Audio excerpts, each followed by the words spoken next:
Monsieur le Président. Les catastrophes nucléaires sont une des pires menaces qui pèsent sur l'humanité. Les accidents de Tchernobyl en 1986 et de Fukushima en 2011 doivent être pris très au sérieux. C'est pourquoi il est légitime que le Parlement européen s'inquiète de la sûreté de la centrale nucléaire d'Ostrovets, dont la Biélorussie est en train d'achever la construction en vue d'une mise en fonctionnement en 2018.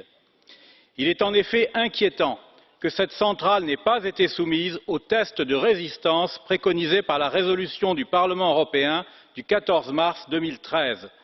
Ce test est pourtant une précaution indispensable. Il a d'ailleurs été effectué après Fukushima sur 145 réacteurs au sein de l'Union et sur 20 réacteurs hors de l'Union.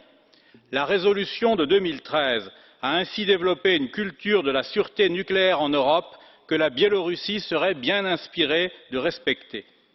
C'est d'autant plus souhaitable que la centrale d'Ostrovets est située à seulement 50 km de Vilnius, capitale de la Lituanie. La sûreté nucléaire fait d'ailleurs l'objet d'une coopération internationale organisée sous le contrôle de l'Agence internationale de l'énergie atomique par le traité du 17 juin 1994.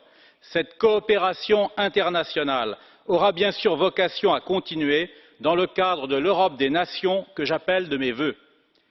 L'inquiétude légitime sur la sûreté d'Ostrovets ne doit toutefois pas être instrumentalisée par l'Union pour attaquer une fois de plus la Russie. La Biélorussie est en effet l'allié de la Russie qui a déployé en 2015 une base aérienne militaire. Et nul n'ignore que c'est la Russie qui a financé la construction de la centrale d'Ostrovets.